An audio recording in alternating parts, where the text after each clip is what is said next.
Olá, seja muito bem-vindo. Eu sou Paula Leal, está no ar mais um Oeste Sem Filtro. E nós preparamos um especial do programa com a seleção dos assuntos que mais repercutiram nesta semana. E antes de conferir o que vem por aí, eu convido você a se inscrever aqui no nosso canal, a deixar o seu like e o seu joinha pra gente. E no Supremo Tribunal Federal, o ministro Flávio Dino determinou a retirada de circulação de 4 livros jurídicos por considerar o material ofensivo contra pessoas LGBT e mulheres e ainda determinou multa de R$150 mil por danos morais coletivos pelo conteúdo das obras. Na decisão, o ministro afirma que alguns trechos dos livros Curso Avançado de Direito do Consumidor, Manual de Prática Trabalhista, Teoria e Prática do Direito Penal e Curso Avançado de Biodireito caracterizam a homossexualidade como anomalia sexual. Sobre as mulheres, uma das obras afirma que há um determinismo na sociedade de que, abre aspas, algumas das mulheres mais lindas e gostosas são de uso exclusivo dos jovens playboys, fecha aspas. Dino permitiu que os livros sejam reeditados e vendidos, desde que os trechos apontados na ação sejam removidos. O ministro afirmou ainda que a liberdade de expressão não é absoluta, permitindo intervenção judicial em casos de abuso. Silvio Navarro, muito boa noite. Estamos começando mais uma semana em Oeste Sem Filtro. Vale lembrar que os autores desses livros que foram censurados aí pelo ministro Flávio Dino são Luciano Dalvi e Fernando Dalvi. E como é que o caso chegou ao Supremo? Depois de um recurso do Ministério Público Federal, depois que o Tribunal Regional Federal da 4ª Região negou um pedido para retirar essas obras de circulação, o caso chegou ao Supremo e aí o ministro Flávio Dino exigiu a retirada da circulação e também o pagamento de multa de R$150 mil. Boa noite. Boa noite, Paula, querida. Ana, querida. Piotr, meu amigo. Augusto, meu irmão, boa noite para você que começa a semana conosco. Isso é uma atitude típica de ditaduras. É quando o Estado, por meio do judiciário, no caso, decide o que pode ou não pode ser publicado, o que pode ou não pode ser consumido, lido. Isso é a mão pesada do Estado e se chama ditadura, atuando por meio de censura. A nossa história, em várias passagens, é marcada por atitudes como esta de um ministro que, segundo quem o anunciou para a corte, quem o colocou no Supremo Tribunal Federal, se vangloriou de estar colocando um comunista no Supremo Tribunal Federal. Foi o que disse o presidente Lula da Silva quando Flávio Dino teve o seu nome votado e aprovado pelo Senado depois daquela sabatina com cara de chá de comadres que a gente assistiu. Então, o presidente da República disse com todas as letras, pela primeira vez um comunista chega ao Supremo. Isso é uma atitude de regime comunista, mas não só. A nossa história também é coalhada por decisões desse tipo, em períodos como o nazismo, em períodos até pregressos muito ruins. Fico pensando quando é que o ministro Flávio Dino vai determinar a censura ou vai queimar uma Bíblia. Porque muito do que é reclamado nesses casos citados, desses livros, que aliás o brasileiro, a maioria dos brasileiros, a ampla maioria dos brasileiros, só tomou conhecimento da existência desses títulos e desses livros porque o ministro Flávio Dino fez o que fez. Do contrário, não são títulos de circulação, não são livros didáticos, não são livros aprovados ou que passam pelo crivo do MEC, do Ministério da Educação, ou de nenhum outro conselho. Nesse caso, sim, poderia se discutir e debater se é algo adaptado do ponto de vista de conteúdo didático, programático, mas não se trata disso. Então, finalizando aqui, Paula, eu vou repetir. Isso é a mão pesada da ditadura, com todas as letras. Não adianta buscar atalhos, nem tentar contornar um caso como esse.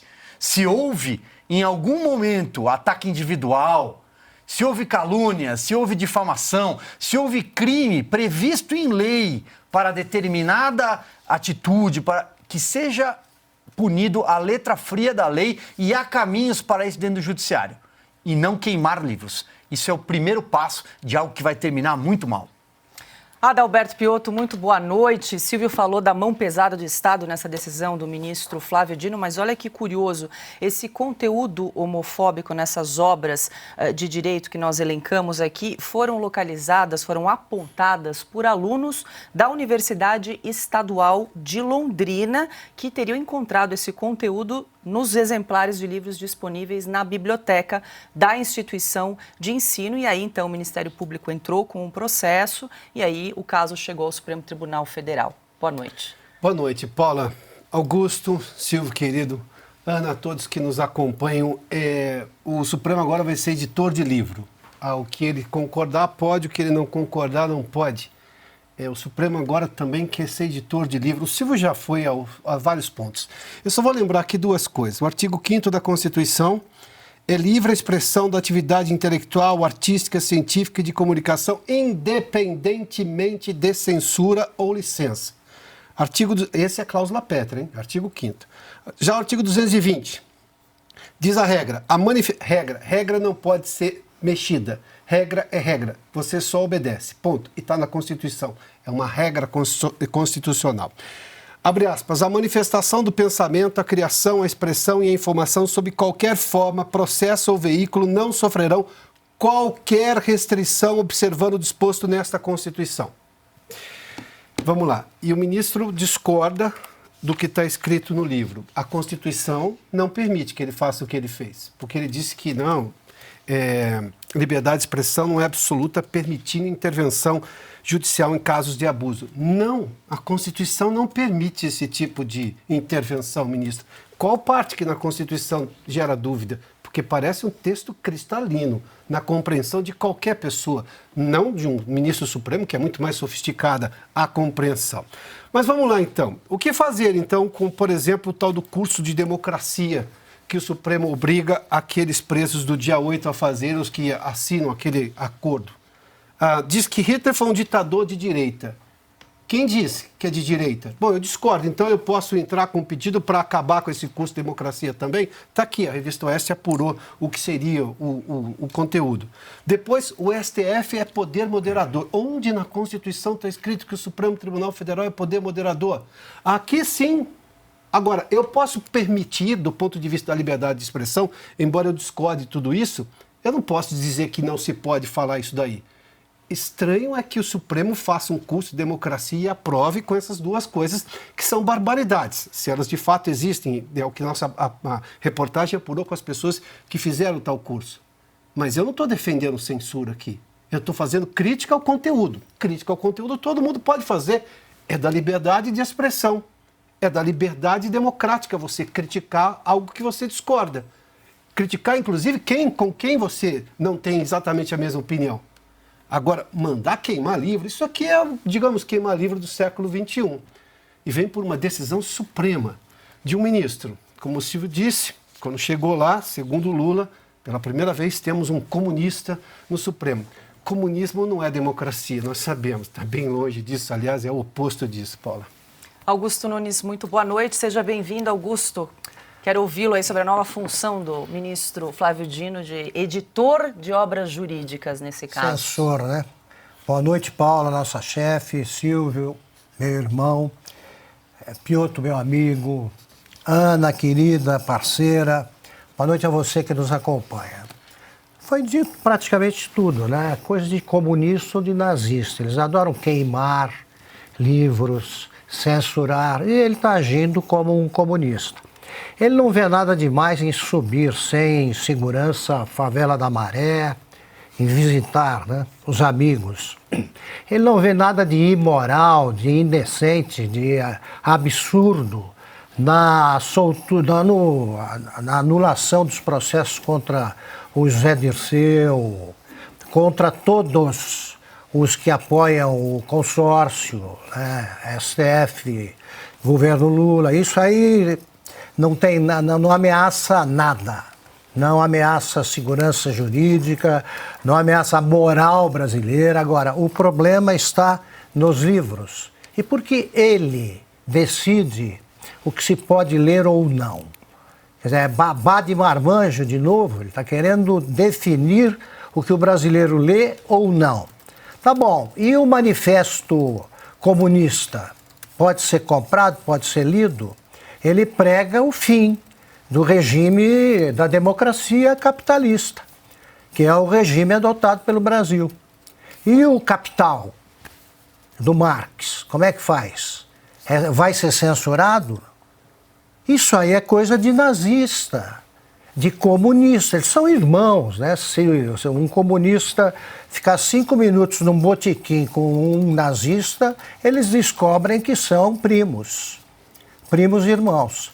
E é isso que nós estamos vendo. Ele não tem o direito de fazer isso. É inconstitucional e é mais uma decisão monocrática. Isso é uma praga que precisa ser removida imediatamente pelo Senado. Deixa eu trazer mais uma...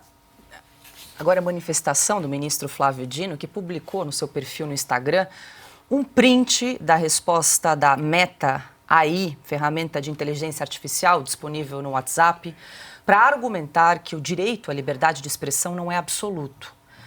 Na foto publicada pelo ministro, a ferramenta informa que a liberdade de expressão pode ser limitada para proteger outros direitos e interesses legítimos, como em casos de incitação à violência, calúnia, difamação e propaganda de ódio.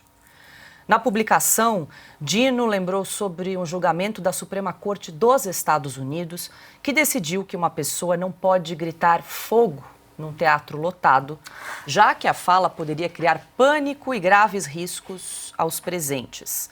Abre aspas. O debate no Tribunal Norte-Americano, em 1919, era sobre o suposto caráter absoluto da liberdade de expressão.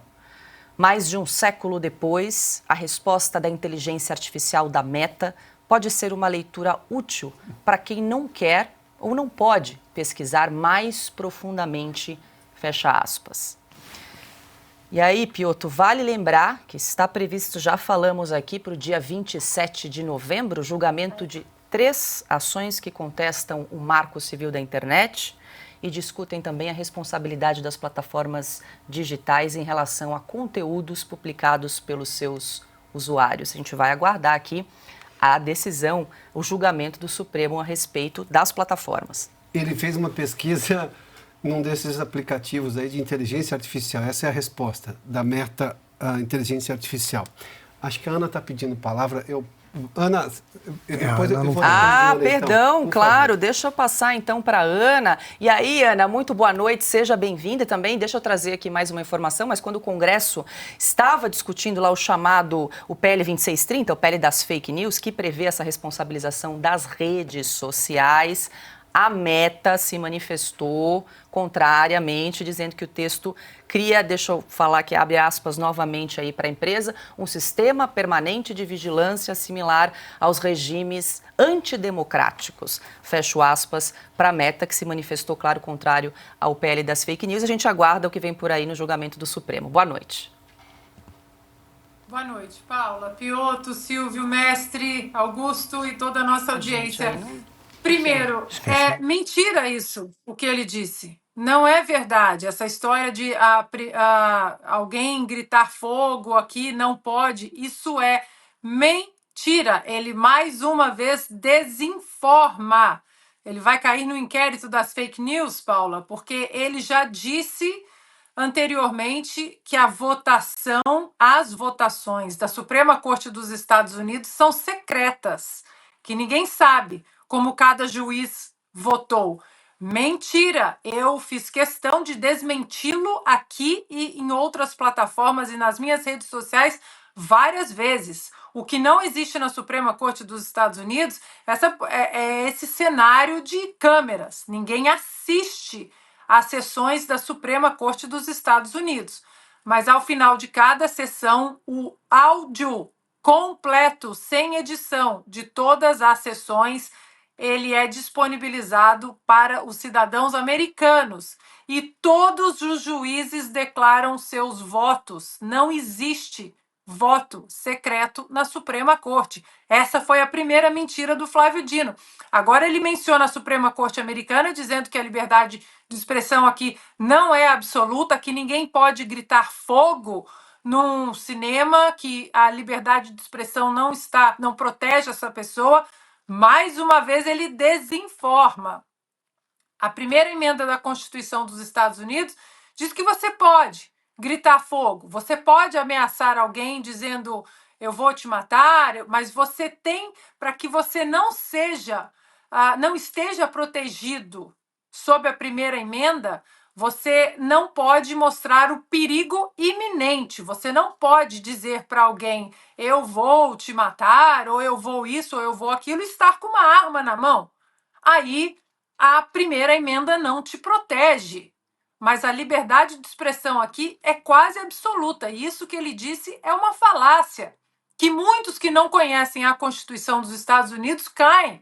As pessoas podem gritar fogo desde que elas não mostrem o perigo iminente da situação ser escalada a um verdadeiro perigo físico ali para todos os presentes. Então, Paula, eu só queria desmentir isso e dizer, lembrar o Flávio Dino que em julho desse ano ele disse que o uso dos termos nazista e fascista faziam parte do debate. Lembram disso? Ele normalizou as acusações de nazismo e fascismo, dizendo, mas isso faz parte do debate, embora as nossas leis no Brasil sejam muito claras em relação a chamar alguém de nazista.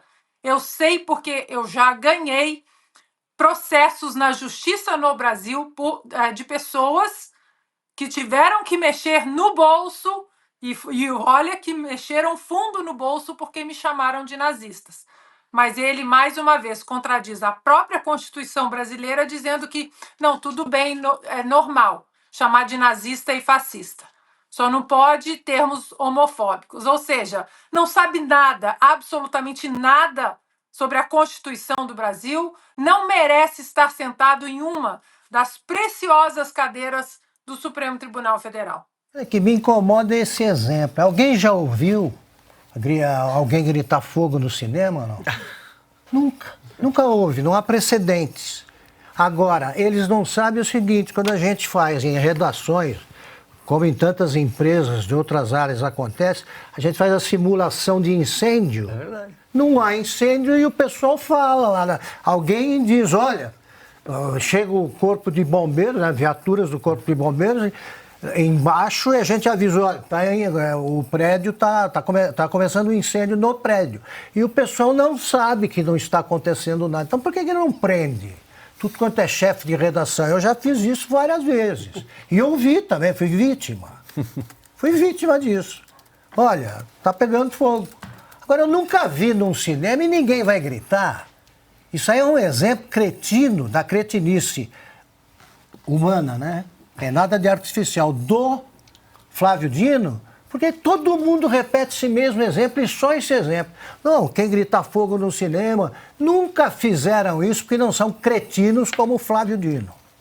Piotr. Não, eu perguntei aqui a Meta, inteligência artificial, fiz a seguinte pergunta, tomando aqui como base a Revista Oeste, que nos trouxe aqui, segundo um dos ensinamentos do curso de democracia, que o STF é o poder moderador. Aí eu perguntei para a Meta, a mesma fonte de consulta do ministro Flávio Dino. Está aqui, inteligência artificial da Meta. E perguntei aqui, o Supremo Tribunal Federal é poder moderador? A resposta da Meta. Ministro, é da Meta, a mesma fonte do senhor. Deixa eu só encontrar aqui. Não existe poder moderador no país. Isto ainda era da época de Dom Pedro II. Ponto. Este sim, um poder moderador ou do imperador. Então está aqui, deixando muito claro aqui que o Supremo Tribunal Federal não é um poder moderador, segundo aqui o que está dizendo a Meta aqui. Olha, o Supremo Tribunal Federal não é considerado um poder moderador no sistema de governo brasileiro. O poder moderador foi um conceito criado pelo imperador Dom Pedro II. Então, se a Meta é a referência para tudo agora, como ele fez questão de usar, não a manifestação que você trouxe há pouco aqui, lá atrás, na manifestação da empresa, naquela discussão toda sobre as redes sociais, ali era a empresa se manifestando, aqui é inteligência artificial, que ainda precisa ser muito bem aprimorada. Mas se essa é a base, então o Supremo está dizendo que é poder moderador, então vai ter que ser corrigido pela Meta, inteligência artificial. Fui da mesma fonte, é assim que se faz em jornalismo. Paridade de informações, né? De fontes, Piotr. Isso, é a fonte igual. Silvio, para fechar a rodada? Não, o nosso chat trouxe uma sugestão que me parece inteligente. Se gritar, pega ladrão. O ministro Dias Toffoli pegou uma carona para voltar de Roma, onde participou no mês passado de um evento organizado pelo Grupo Esfera e patrocinado pelo Grupo JBS, dos irmãos Wesley e Joesley Batista. Segundo o jornal o Globo, o magistrado voltou para o Brasil no jatinho do empresário do setor de importação de cobre e alumínio, Luiz Oswaldo Pastore. Em nota, Toffoli afirmou ao jornal que não cobra nenhum tipo de cachê e tem as despesas de passagem e hospedagem pagas pelo evento sem dinheiro do pagador de impostos, sem dinheiro público. E aí, Silvio, sobre o empresário Oswaldo Pastore, o Toffoli disse, então, que ele é amigo pessoal, mas que não há conflito de interesses porque ele não julga nenhum processo do empresário no Supremo Tribunal Federal. Tá tudo errado, é mais um daqueles casos que seria tratado como um escândalo se o Brasil estivesse há algum tempo lá atrás, né? Há uma década, talvez, há alguns anos. Seria tratado como escândalo. Como assim um ministro de Supremo Tribunal Federal viaja, aliás, eles viajam o tempo inteiro, estão o tempo inteiro passeando no jatinho de um empresário. Ah, mas o ministro diz que não tem um caso em tela, como eles falam, sobre esse empresário. Não importa, não importa. Ele é um magistrado, ele é um togado, ele atua como um dos 11 integrantes da última corte recursal no país. Pode ser que um dia tenha um caso relacionado a esse empresário, pode ser que esse empresário seja amigo de alguém. Ou pode ser que este empresário atue no mesmo ramo, por exemplo, da família dos irmãos Batista. Ou será que é disso que se trata? E os irmãos Batista continuam ainda, mas têm sido perdoados sucessivamente em acordo de leniência, em multas, em investigações neste mesmo Supremo Tribunal Federal e, pior, pela caneta deste ministro Dias Toffoli, porque ele é o revisor geral da Lava Jato, é ele quem tem apagado todo o legado da Lava Jato. Ele ficou com os processos do Ricardo Lewandowski, que atravessou a Praça dos Três Poderes a galope e hoje está sentado na cadeira de ministro da Justiça do governo que promoveu o petrolão e a corrupção, surrupiou dinheiro público no Brasil por meio destas empresas. Então é uma salada, é uma bagunça não só institucional, mas uma bagunça perigosa, porque envolve empresas que cometeram delitos, empresas que foram investigadas, empresas que firmaram acordos de confissão, que admitiram esses crimes, inclusive nos Estados Unidos, onde uma série de investigações que tem acarretado condenações ainda corre na justiça americana. Então, aqui no Brasil, o ministro Dias Toffoli é o representante de algo que a gente pode chamar de despudor. E essa palavra talvez defina hoje o Supremo Tribunal Federal. Não a instituição que está enxovalhada por causa dos representantes atuais da Corte. O Supremo Tribunal Federal é uma instituição que deve ser preservada da forma como está intacta, como pilar, um dos 3 pilares da nossa República, da Praça dos Três Poderes em Brasília. Aliás, Praça dos Três Poderes que eles frequentam pouco, porque ou estão em audiências virtuais ou não vão trabalhar para passear. O ministro Dias Toffoli estava outro dia aí com uma camisa do Real Madrid na final da Champions League, foi assistir lá na Europa e, aliás, com segurança. A pergunta que fica é, quando eles dizem eu não cobro cachê para dar esse tipo de palestra, não tem que cobrar cachê, ele tem que trabalhar em Brasília. Quem paga o salário dele sou eu, é você que está aí do outro lado da tela. Então ele tem que trabalhar, tem que dar expediente. E não dizer eu não cobro cachê. Ao estar lá, pisando num evento como esse, ele está desperdiçando o dinheiro do pagador de impostos.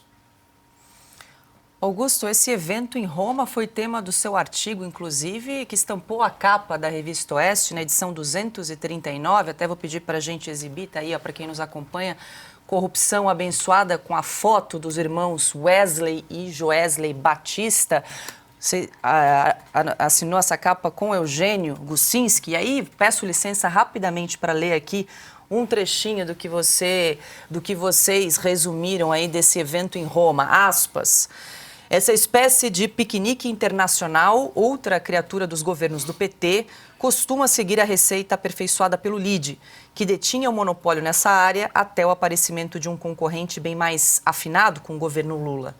Sem pagar um tostão, figurões alojados no Planalto se misturam num feriadão de elite com empresários em ascensão na planície e ansiosos por gastar fortunas para estreitar relações com quem manda.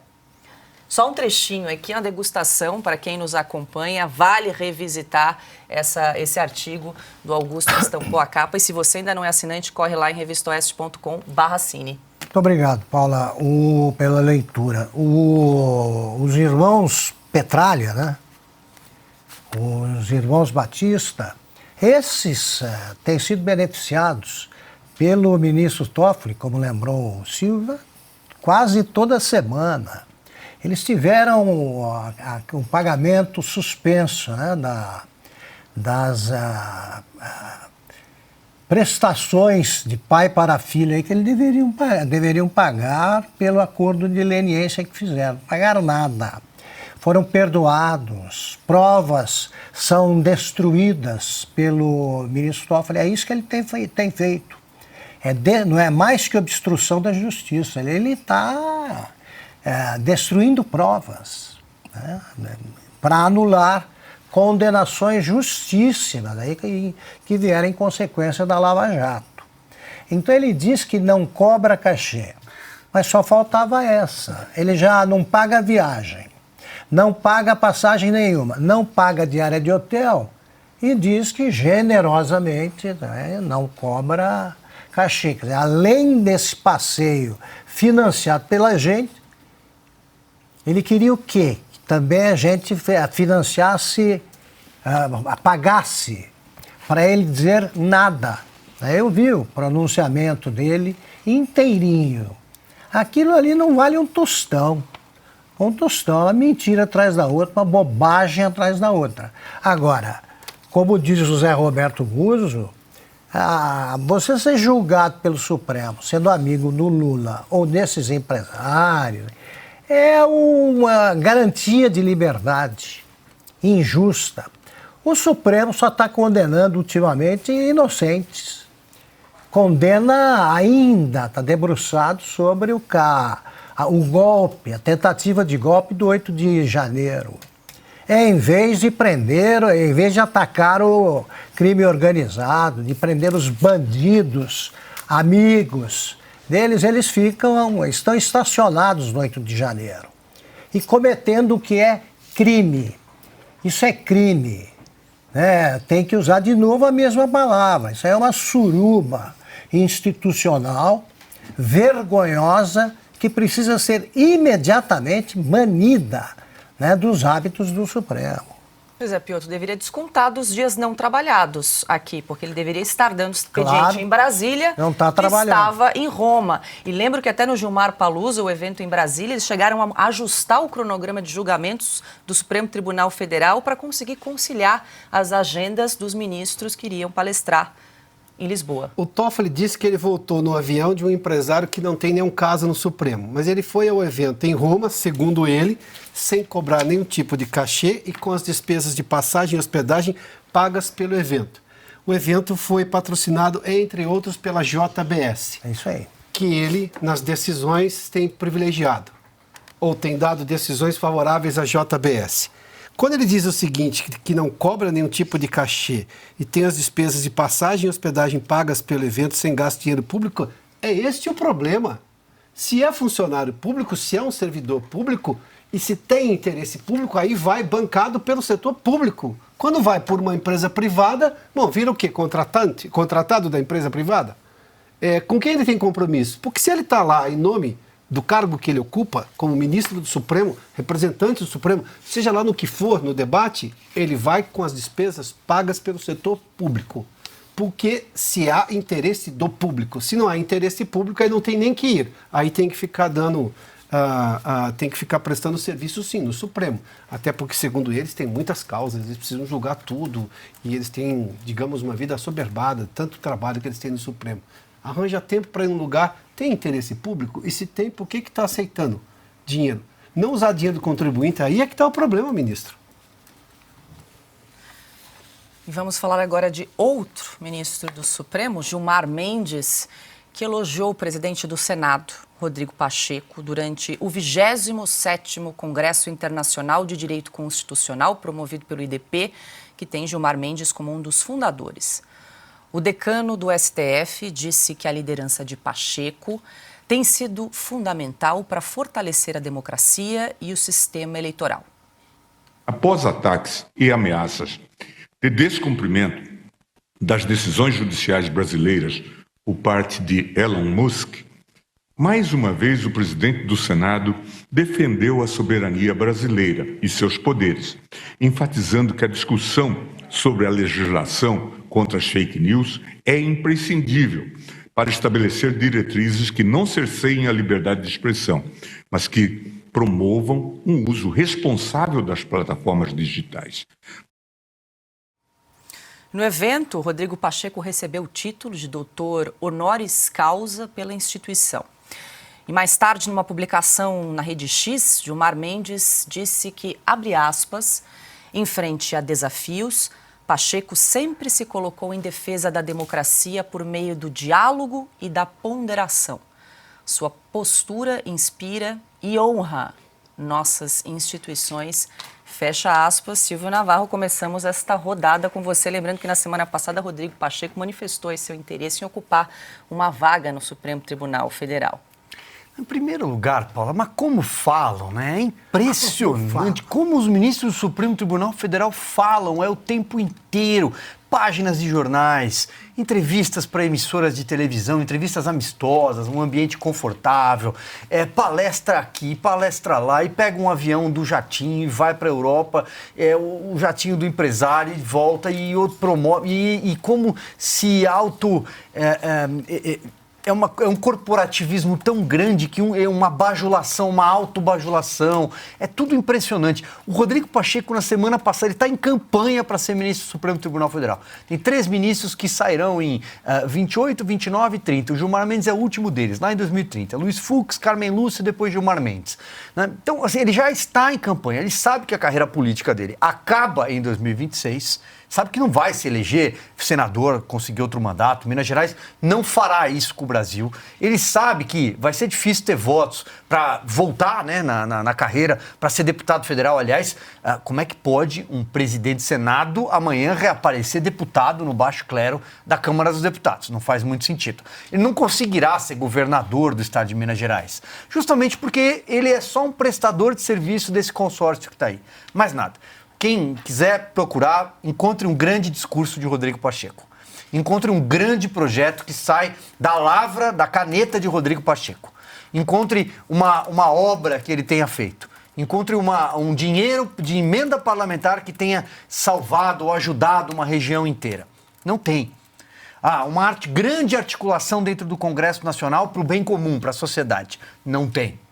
Rodrigo Pacheco, aquele advogado de Minas Gerais, teve uma ascensão meteórica à presidência do Senado. Sai de Minas Gerais, sai de Belo Horizonte, vira deputado pelo MDB, chega à Comissão de Constituição e Justiça, ali ele já era um prestador de serviços, tenta ser, no meio do caminho teve uma derrapada. Ele tentou ser prefeito de Belo Horizonte em 2016, ficou em 3º lugar. Depois ele é escolhido senador da República, junto de uma construção, porque Dilma Rousseff, né, pôde concorrer, não perdeu os direitos políticos depois do impeachment, chega à presidência do Senado e é reeleito como um agente desse consórcio, não prestador de serviço. Ele já se manifestou dizendo que o melhor para o Brasil em 2026 é Lula mais uma vez. Ele sabe que ele vai naufragar junto com o Lula. Então, ele já está fazendo uma bolsa futura, apostando que, se algo acontecer e esse consórcio ganhar um fôlego e uma sobrevida num próximo mandato, seja de Lula ou seja alguém que represente esse campo de esquerda / Supremo Tribunal Federal, ele tem uma vaguinha, uma das 3 será dele. Essa é a aposta do Pacheco, está muito claro. E o Gilmar Mendes, talvez já pensando na ideia de que em algum momento ele vai se aposentar. Ele passou boa parte da vida, a maior parte da vida no Supremo, desde que Fernando Henrique Cardoso o indicou, é o atual decano, uma hora vai ter que pendurar a chuteira. Então, quem sabe ele já não está pensando em pendurar a chuteira e olhando para o banco de reservas, e o Pacheco olha para ele olha para o Pacheco, e aí aquela coisa, eu sou você amanhã. Lembrando que o Gilmar Mendes está com 68 anos, tem até os 75, aí tem chão. É 2030, né, a aposentadoria dele. A gente pode mostrar aquela foto dos dois novamente, Paula? Claro. Da entrega do título de doutor honoris causa. Eu vou aqui só pegar carona no que disse o Silvio. O Silvio perguntou se um discurso ou uma defesa que fez o Rodrigo Pacheco. Eu vou me lembrar de uma assim, viu, Silvio? Quando ele foi lá e tomou a frente, inclusive, para passar no Senado a proibição de decisão monocrática de ministro supremo contra a decisão colegiada da Câmara, do Senado, do Congresso Nacional, do Executivo. Foi chamado de pigmeu moral, junto com os outros senadores, por esse ministro que está aí. Tem o discurso do Gilmar Mendes chamando de pigmeus morais, os senadores que votaram pela aprovação de uma medida que contém o Supremo, que diz, por decisão monocrática, não. Se quiser votar por 6-5, é uma decisão que o Supremo tem, é uma prerrogativa que o Supremo tem de julgar inconstitucional alguma coisa que venha do Congresso. Mas, por decisão monocrática, suspender a decisão do Congresso, naquele momento o Pacheco defendeu, foi chamado, ao lado dos outros senadores, de pigmeu moral, ou pigmeus morais, por esse aí, olha. O próprio ministro que agora, ministro do Supremo, Gilmar Mendes, que concedeu título de doutor honoris causa. Essas fotos não resistem a uma lembrança curta aqui, rápida, nem faz tanto tempo assim. Vê se a gente consegue localizar esse Pigmeus vídeo que vale morais. a pena. Augusto, deixa eu ouvi-lo também sobre essa homenagem de Gilmar Mendes ao presidente do Senado, Rodrigo Pacheco. O Pacheco me lembra o Pacheco do Eça de Queiroz, né? O Silvio já escreveu sobre o personagem. É uma usina de platitudes. Ele fala e você vai espremer, ele não dá nada. Não dá nada. O Pacheco tem uma passagem, é um personagem, não dá para resumir aqui em tão pouco tempo. Mas é um personagem que ele fica com a fama de estudioso, porque ele andava com muitos livros na faculdade, ele não falava quase. Aí ele vai crescendo, é nomeado ministro, aí chega a ser ministro da Educação, e comparece é eleito deputado, né? Aí ocupa o cargo de ministro e está lá numa sessão, e um cara da oposição começa a falar dele, né? Ele era contra a política educacional do Pacheco e tal, que não abria a boca, né? Aí ele vai falar. Então fica aquele silêncio todo, e ele diz alguma coisa parecida, não sei se eu vou citar corretamente, mas ele faz um sinal com o dedo, que o Eça de Queiroz escreve maravilhosamente, fica aquele silêncio, Pacheco vai falar. Ele diz assim: enquanto Vossa Excelência aí faz barulhos, não sei direito se é barulho ou ruído, eu aqui faço luz. Ponto. É assim o Pacheco. Ele vai, o século XX é um século de progresso e desenvolvimento. Século XIX. Então ninguém entendia nada. Pacheco é isso aí. Agora o Gilmar Mendes vem, Pacheco inspira nossas instituições e tal. Ele não está entendendo nada, é platitude. É um bom ministro para esse grupo.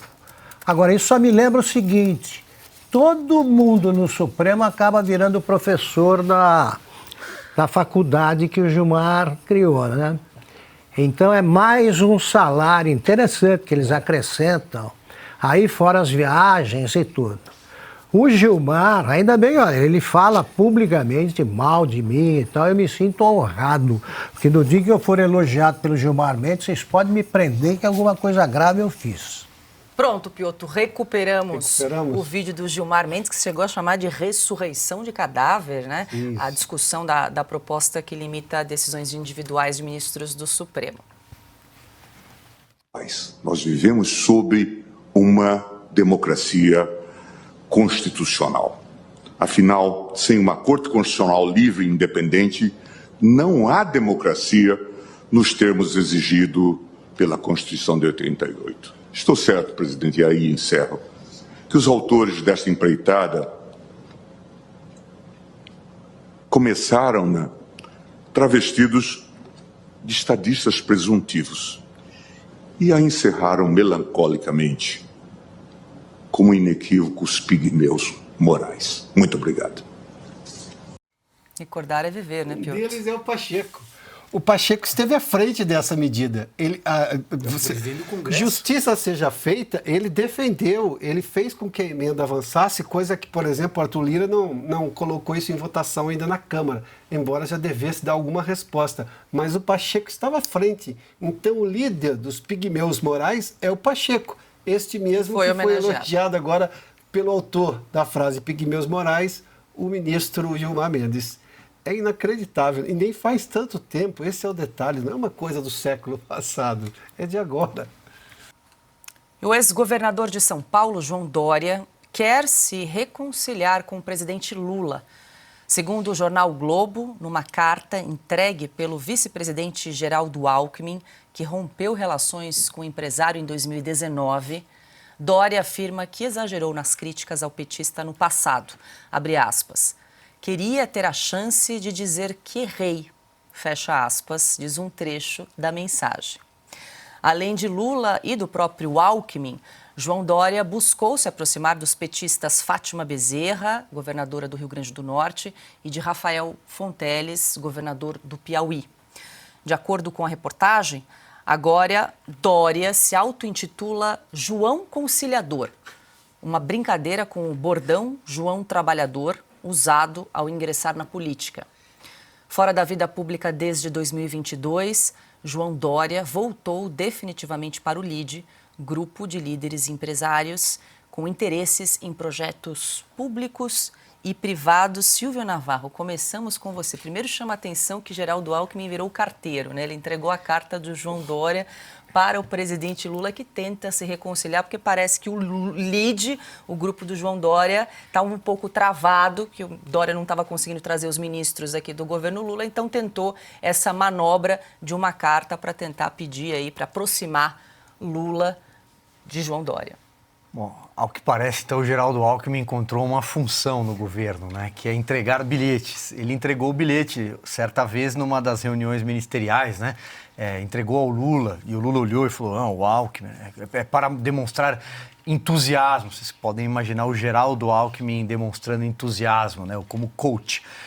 Agora, o Geraldo Alckmin é uma espécie de intermediador do João Conciliador. Confesso que quando você trouxe o enunciado dessa pauta eu ri, porque o João Dória é uma piada. É disso que se trata, é uma piada. O João Dória foi capa de revista, surge o anti-Lula. João Dória foi prefeito de São Paulo, derrotando Fernando Haddad, uma campanha duríssima, e ele se apresentando como antagonista do PT. São Paulo precisa dizer não ao PT. O Fernando Haddad, naquela eleição municipal em 2016, tinha a máquina na mão, uma gestão péssima, talvez a mais desastrosa da Prefeitura de São Paulo que se tem notícia, mas ele tinha a máquina na mão. Então, o João Dória surge e derrota o Fernando Haddad no primeiro turno. É a primeira vez que isso aconteceu.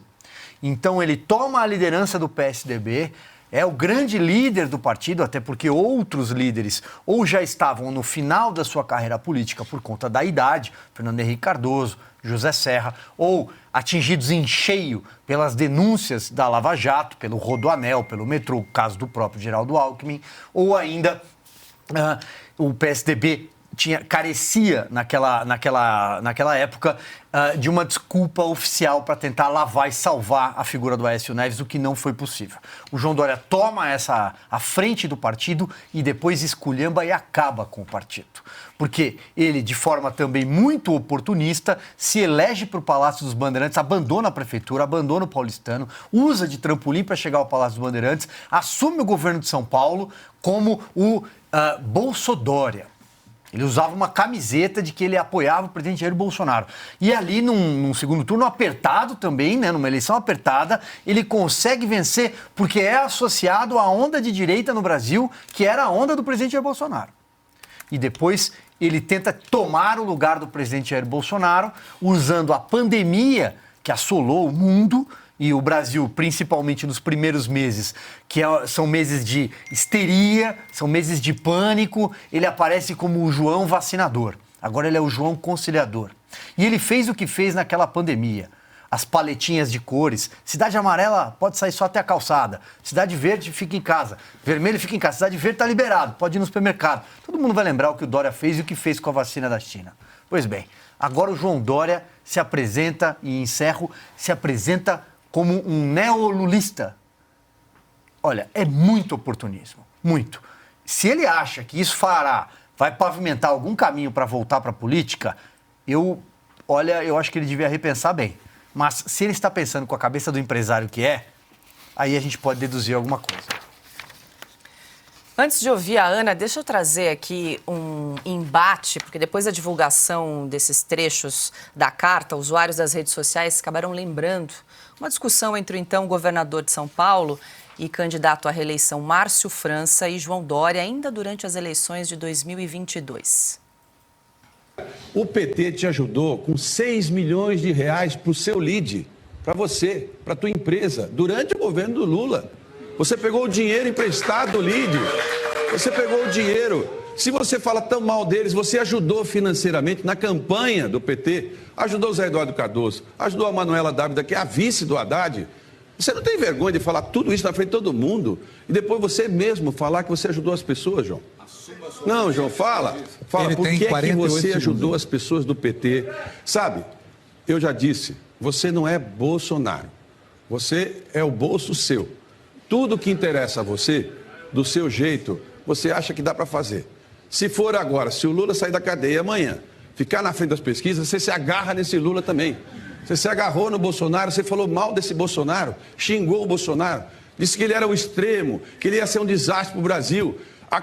Nem acabou a eleição. Você se agarrou nesse Bolsonaro.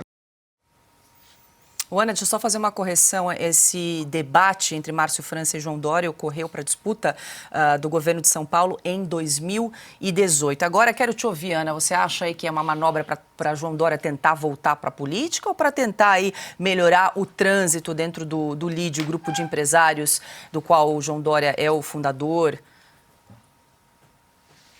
Acho que para a política não volta mais, Paula. O eleitorado que o elegeu como governador do estado de São Paulo, esse eleitorado não vota mais nele.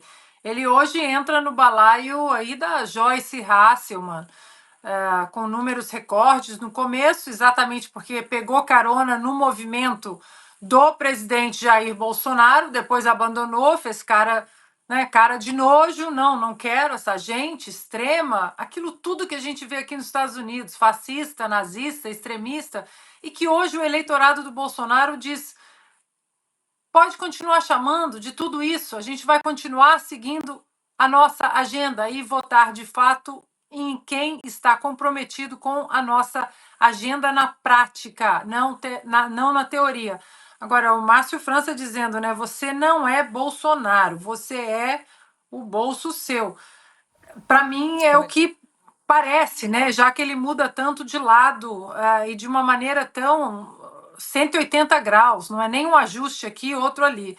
Então, Paula, abusou do movimento do Bolsonaro, subiu ali no cavalo do presidente Bolsonaro, virou um parasita do movimento do presidente Jair Bolsonaro e depois, quando a pandemia chegou, trancou tudo, selou portas, fechou, quebrou muitos comerciantes no estado de São Paulo e hoje vai pagar esse preço. Então, por mais que ele tente acenar aí para que o Geraldo Alckmin alimente os seus eventos corporativos, hoje o João Dória nada mais é do que um Rodrigo Pacheco da mesma categoria. São mendigos políticos, pode ter a sua vida financeira totalmente estabelecida, mas na política viraram mendigos políticos, mendigando aí alguma relevância. Bom, e a Telebrás confessou ao Tribunal de Contas da União ter feito uma manobra contábil milionária de aproximadamente 77 milhões de reais para transferir despesas referentes a 2023 para este ano.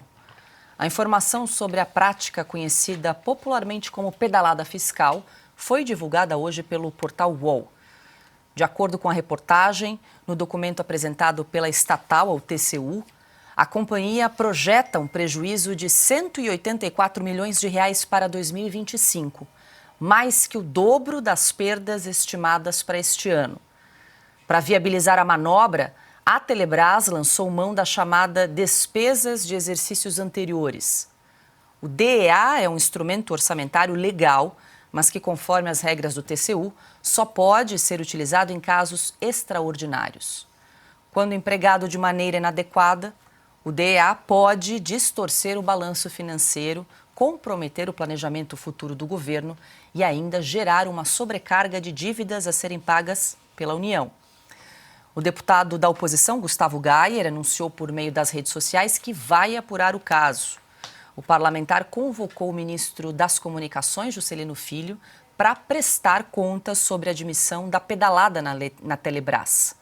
Também serão ouvidos, a convite da Comissão de Comunicação da Câmara, o presidente da estatal, Frederico de Siqueira Filho, e também o ministro do TCU, Bruno Dantas. Silvio, quero ouvi-lo aí sobre essa confissão da Telebrás, empresa de comunicação, de telecomunicação e também responsável por tecnologia no Brasil, admitindo essa pedalada fiscal que pode comprometer em 185 milhões de reais o orçamento para 2025.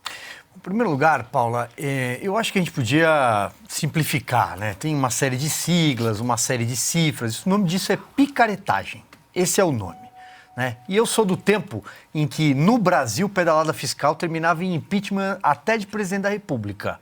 Mas parece que a corrupção, ela foi, de alguma forma, no Brasil, normalizada. Parece que o mal feito é normalizado. Parece que a criatividade fiscal com o dinheiro do pagador de impostos, ela é relativizada. Esse é o Brasil do Lula.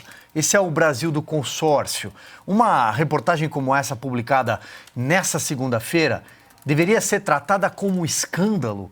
Deveria estar na manchete de praticamente todos os jornais. E em jornalismo tem uma coisa também chamada suitar, correr atrás do furo do seu concorrente.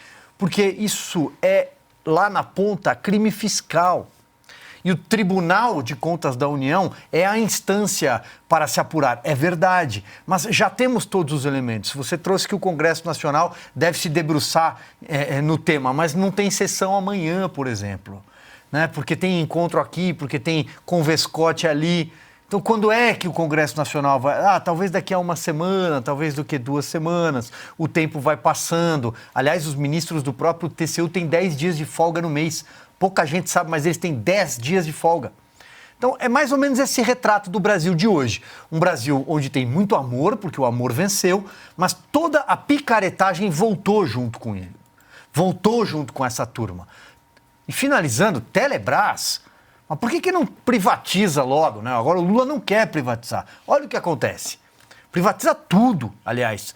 É preciso uma gestão eficiente e não paquidérmica, como a gente tem. E, aliás, que lesa o bolso do pagador de impostos. Finalizando, Paula, parece, e no Congresso Nacional é isso que eu escutei hoje, que essa é uma das empresas comandada por aliados do futuro presidente do Senado, hoje senador Davi Alcolumbre.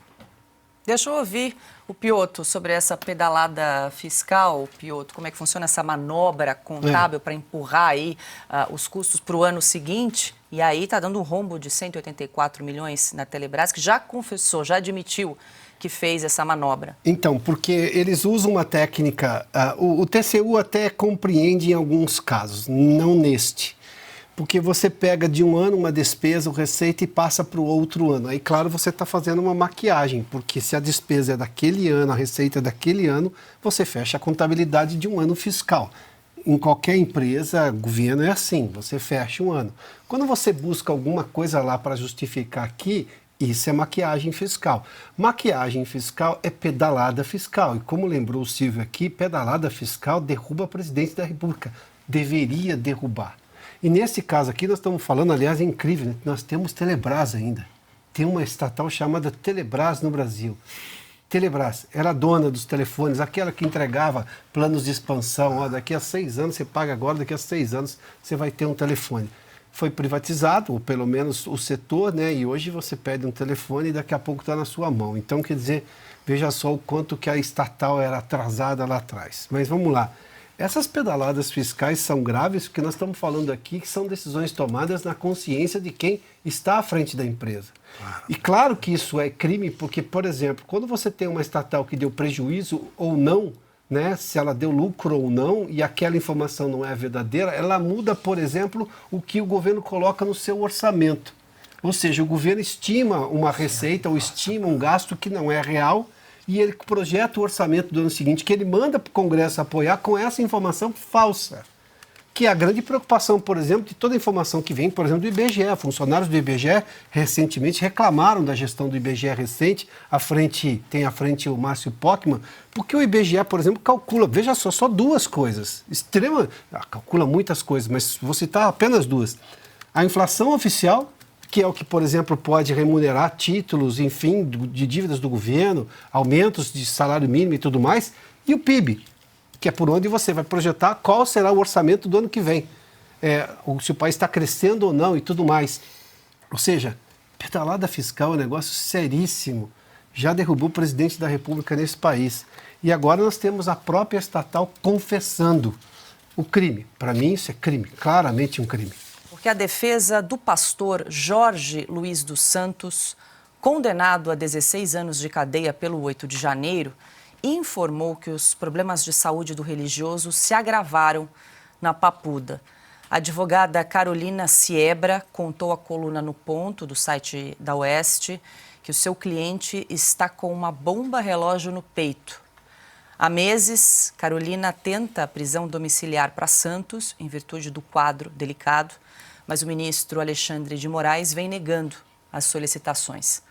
Detido no Palácio do Planalto, onde entrou para se refugiar das bombas de efeito moral, Santos chegou a ser agredido por policiais. Está aí, Augusto, mais uma história, mais um relato de um preso do 8 de janeiro, que aqui a Revista Oeste faz uma cobertura intensa. E aí a gente traz a situação deste preso que já demonstrou com a defesa, com laudos, enfim, que precisaria de um atendimento médico especializado, mas segue na penitenciária. E lembro do caso do Clériston da Cunha, que morreu na Papuda. Bom, o Brasil é um dos países mais corruptos do mundo e não há um único corrupto na cadeia, graças à leniência do Supremo Tribunal Federal, para dizer o mínimo. O Brasil tem ladrões soltos pelos ministros do Supremo uma vez por semana, pelo menos, e quando as coisas ficam mais ágeis, ali no Supremo você tem um por dia, um caso desses por dia. O Supremo não dá a menor importância à multiplicação do poder das organizações do crime organizado, das organizações criminosas que crescem em todo o país e já se infiltram em todas as instituições, inclusive no Executivo e no Judiciário. Eles já estão em todos, isso aí não vale nada. Agora, o problema é o 8 de janeiro. Eles têm que se fixar nesse negócio, é uma obsessão deles, porque é o que justifica os inquéritos intermináveis, é o que justifica demonstrações de poder do Alexandre de Moraes, é o que justifica essas festinhas aí em que um elogia o outro. Pacheco, por exemplo, o presidente do Senado fala bem do decano, o decano também. É uma farsa. Esse golpe não houve. Essa tentativa não houve. Quem fala que houve é uma besta quadrada, principalmente em matéria de golpe. Não é possível dar um golpe sem o apoio das Forças Armadas. Não é possível dar um golpe com estilingue, bolinha de gude.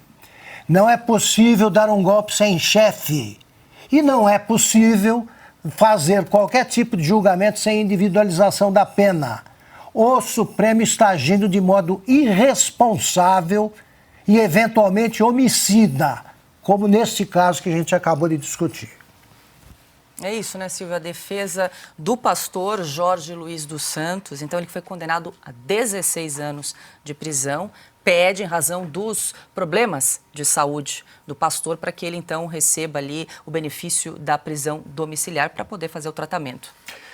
Paula, faço coro às palavras aqui impecáveis do Augusto, e nós aqui na Revista Oeste, como você disse, acompanhamos os desdobramentos do dia 8 de janeiro de forma intensiva e praticamente solitária na imprensa brasileira. Mas será que o Supremo Tribunal Federal precisa de mais um cadáver? Será que precisa de mais uma morte? Não precisa. Os ministros do Supremo Tribunal Federal deveriam, nessa hora, no mínimo, de 1 minuto de misericórdia, de 1 minuto para olhar determinados casos e entender que são pessoas que podem morrer atrás de uma cela, que podem morrer atrás de um muro de concreto, pessoas que foram apartadas das suas famílias e deixaram crianças para trás. Pessoas que não são terroristas, não são assassinos confessos, não são grandes traficantes de drogas, não cometeram crime de latrocínio, roubo seguido de morte. Não, tem muita gente pior espalhada pelo Brasil, em todos os lugares, inclusive na política. E nos tribunais, o Augusto lembrou isso muito bem, temos vários casos aí em investigação de vendas de sentenças pelo Brasil adentro. Agora, são pais, mães, avós e avós que estavam ali protestando contra a indecência eleitoral que triunfou em 2022 e que a eles juntou-se alguns estúpidos que cometeram crime de vandalismo, talvez com bolinha de gude e estilingue. Mas é muito pouco para uma condenação à morte por associação criminosa armada, por atentado violento ao Estado Democrático, por golpe de Estado que nunca aconteceu. Alguém tem memória, em 2024 anos, de um golpe de Estado que tinha um vendedor de algodão doce? Alguém tem memória de um vendedor de cachorro-quente? Fez o quê? Abriu o carrinho e tirou uma metralhadora? Não, nada disso aconteceu. Onde estavam os... que não fosse o exército? Onde é que estavam os recrutados paramilitares ali? Não existe golpe sem pólvora. Não existe na história. Então, é preciso olhar com seriedade o que está acontecendo com a vida dessas pessoas. Elas estão sendo condenadas à morte. Têm doenças graves. Ou, no mínimo, poderiam estar nas suas casas ao lado das famílias, de pessoas que precisam delas. Eu acho que basta de crueldade. E a anistia é para ontem. Perfeito. E um relatório médico da boxeadora argelina Imane Khelif, divulgado por um jornalista francês, expôs detalhes pessoais da atleta que foi expulsa da Associação Internacional de Boxe por não passar nos testes cromossômicos. Segundo as informações, a medalhista olímpica de 2024 não tem útero, tem testículos internos e um micropênis. Ainda de acordo com o documento, Imane Khelif tem cromossomos XY. O parecer foi elaborado em junho de 2023 por meio de uma colaboração entre um hospital de Paris e um hospital na Argélia. Ana, eu quero te ouvir sobre esse relatório que foi divulgado. A gente acompanhou aquela cena chocante dessa atleta argelina que desferiu um soco no rosto da atleta italiana, né? Enfim, foi um golpe de segundos. Ali ela saiu chorando, poderia ter causado até inclusive um dano maior na atleta. Ela acabou ganhando a medalha olímpica. Agora a gente traz essas informações. Aliás, a gente já havia conversado, discutido sobre a condição de intersexo, de ter cromossomos XY, né? Conversamos bastante sobre isso na época e nós temos um furo aqui, porque tivemos acesso a alguns relatórios, muita gente disse que não, era fake news e vocês são todos esses óbicos e ismos que eles inventam, que ninguém liga mais porque vocês falam, porque vocês são hipócritas. As mulheres estão aí apanhando num ringue por um homem e literalmente, e todos aplaudindo. Paula, é um vexame isso deveria ser um escândalo. A agenda que diz que protege as mulheres é a agenda mais misógina que eu já vi. O cariótipo do lutador é XY. Eu conversei com médicos na época que lutaram contra a regra estabelecida pelo Comitê Olímpico Internacional, que basta um documento dizendo que você é mulher. Esse documento pode ser adquirido aqui, por exemplo, na Profundamente Democrata Califórnia, em qualquer cartório. Você não precisa de exame, você não precisa de médico, não precisa de nada. Você consegue um documento facilmente aqui dizendo que você quer mudar de gênero. No entanto, XX e XY, a biologia humana, não são, né, nem de direita nem de esquerda. O Comitê Olímpico Internacional, a pressão tem que ser essa agora, para que o Comitê Olímpico Internacional retire a medalha desse boxeador. Um vexame isso, Paula. Um vexame para as pessoas que dizem que protegem as mulheres e um vexame para o Comitê Olímpico Internacional. Silvio. Paula, eu acho que a Ana, e que inclusive fala com propriedade sempre sobre o tema, esgotou. O comentário dela é impecável. Acho que a medalha deve ser retirada. É preciso que ocorra alguma reparação, principalmente porque eu me recordo que uma atleta se recusou à luta, né? Se recusou desceu do ringue. A pergunta que fica, eu acho que para amarrar a história é: como é que fica agora aquela patrulha toda que durante a Olimpíada defendeu, dizendo que era preconceito, sacou aquela cartilha woke, progressista, aquela agenda de sempre para massacrar e cancelar justamente quem ousou falar sobre XX e XY naquela hora. E agora vem a comprovação. O volume de filiados do PT em cargos de confiança chegou a 9% desde que o partido voltou à presidência com a eleição de Lula. O resultado foi obtido pelo jornal o Globo a partir do cruzamento dos dados de filiação disponibilizados pelo Tribunal Superior Eleitoral com a base de servidores públicos que chegaram ao posto de nomeação.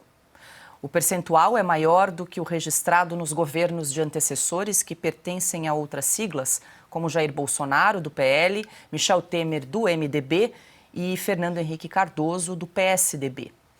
No partido em que o PT ficou fora da gestão federal, menos de 1% dos cargos foram ocupados por integrantes do partido. De acordo com a reportagem, o ministério com mais filiados ao PT é o do Desenvolvimento Agrário, comandado por Paulo Teixeira. Na pasta e no Instituto Nacional de Colonização e Reforma Agrária, vinculado ao Ministério, os índices de ocupação do petista chegam a 34%. No Fundacentro, órgão ligado ao Ministério do Trabalho do petista Luiz Marinho, 7 dos 10 cargos comissionados são preenchidos por filiados ao partido. Augusto Nunes sempre fala aqui que é o programa Desemprego Zero para a todo vapor. O Desemprego Zero para a Companheirada é o programa social mais bem sucedido que o PT, que o Lula já organizou na vida, né? É uma pouca vergonha isso aí. Eu repito sempre a pergunta e vou formular outra vez aqui. Vocês conhecem algum petista desempregado, militante? Não. Eles arrumam. O Paulo Guedes dizia que boa parte do dinheiro que ele encontrou para entregar aos prefeitos durante a pandemia veio da redução do funcionalismo público, porque com a digitalização do trabalho ele não preenchia a vaga. O Lula preencheu todas e continua criando cabides de emprego. O problema da Previdência no Brasil é um problema do funcionalismo público só. Em vez de ele estar aí, ele não sabe onde economizar, bastaria não ter nomeado. Isso é a gastança. Essa mania de transformar o Estado em pai e patrão por nossa conta, né? A gente é que paga tudo, é que dá nisso aí. Você acha que é necessário? Né? O Bolsonaro trabalhou com muito menos gente. Eles voltaram a preencher os lugares que estavam vagos sem atrapalhar nada no trabalho. É isso. Pouca vergonha, né? Deixa eu trazer aqui um outro assunto. A Polícia Federal concluiu as investigações sobre as ameaças virtuais à família do ministro Alexandre de Moraes do Supremo Tribunal Federal.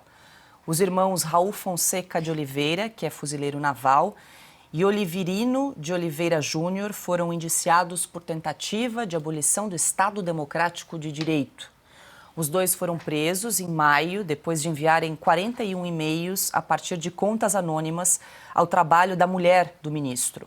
De acordo com a Polícia Federal, as mensagens mencionavam supostos planos de violência contra os filhos de Moraes, incluindo o uso de metralhadoras e granadas. Em nota à imprensa, o advogado dos investigados, Darlan Almeida, disse considerar que não há provas de que eles tenham sido os autores das mensagens. Os acusados podem pegar uma pena de 4 a 8 anos de prisão.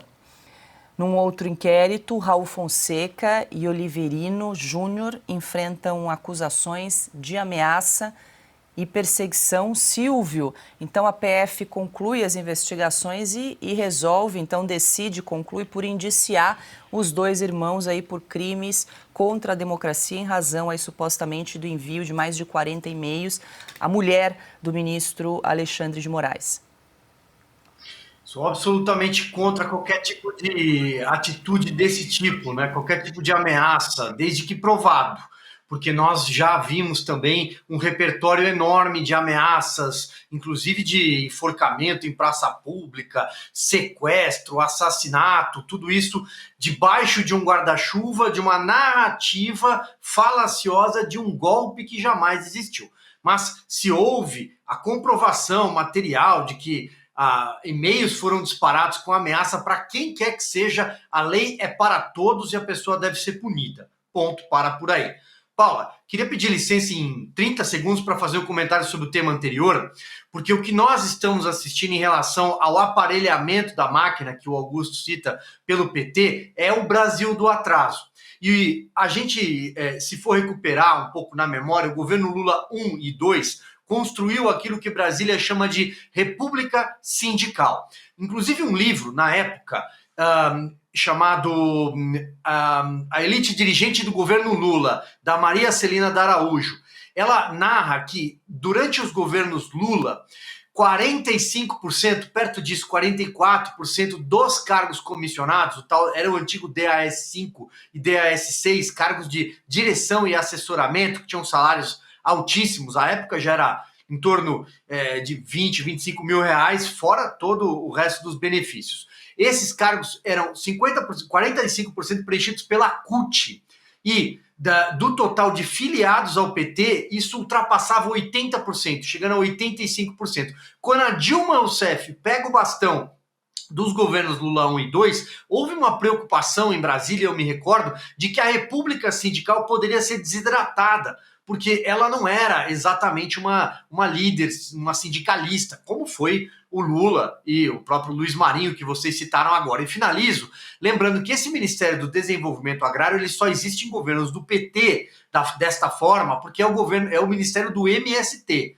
E o INCRA também, mais de 2/3, aproximadamente, para resumir o comentário, foi entregue ao MST, o INCRA, Superintendências Locais nos estados. Então o Paulo Teixeira foi colocado nessa cadeira, ele também sequer é ligado ao MST, ele é aqui de São Paulo, quase ficou fora da eleição para a Câmara dos Deputados, passou porque houve impugnação de outras candidaturas à frente dele. O Paulo Teixeira teve essa missão de colocar integrantes do MST nesses cargos. Piotr, para fechar, fica à vontade para comentar esse assunto ou o assunto anterior que nós trouxemos, a explosão de filiados do PT em cargos de confiança no governo. Como o Augusto mencionou, isso gera gasto alto. Até agora, por exemplo, o Haddad não anunciou o pacote de corte de gastos, pela simples razão de que o Lula discorda de tudo, de qualquer possibilidade de gasto. E eu tenho por que acreditar que a proposta do Haddad deve ser bem, digamos, palatável, como disse a ministra Tebet, enviada ao Lula. A questão, além do inchaço da máquina contratando filiados do partido, a pergunta é qual qualificação essa gente tem para ocupar um cargo público em que ele tem que servir ao público com competência e honestidade, enfim, é o mínimo que se espera, mas com competência técnica específica. Eu já vi governos assim, governos do PT, que se ligava para a assessoria de imprensa e atendia uma estudante ou uma pessoa formada em veterinária para lidar com a imprensa. Então, quer dizer, gente que não tem qualificação para uma área, mas está trabalhando naquela área. A pergunta é essa, porque o governo tem técnicos, sim, de concurso público. Eu mesmo tive a experiência de ver gente muito competente, inclusive no governo Dilma, técnicos. Agora, no outro ministério tinha um monte de gente que não sabia nem o que estava fazendo lá. Aí trazia esse atraso todo. Mas a questão é o gasto e com gente que provavelmente não vai entregar absolutamente nada. Nada de bom para o Estado brasileiro. E nos Estados Unidos, Donald Trump voltará a comandar a Casa Branca depois de 4 anos para o seu segundo mandato. No primeiro discurso como presidente eleito, Trump afirmou que a ampla vitória no colégio eleitoral e maioria no Senado darão a ele um mandato poderoso. A América nos presenteou com um mandato poderoso e sem precedentes. Nós recuperamos o controle do Senado. Isso é muito bom.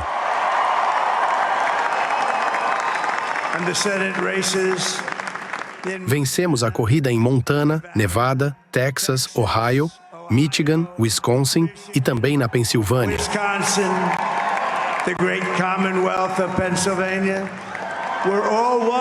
Todos eles foram conquistados pelo movimento MAGA.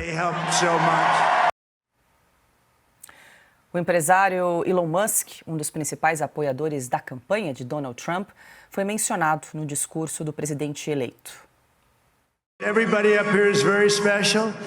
Todos que estão aqui em cima são incríveis.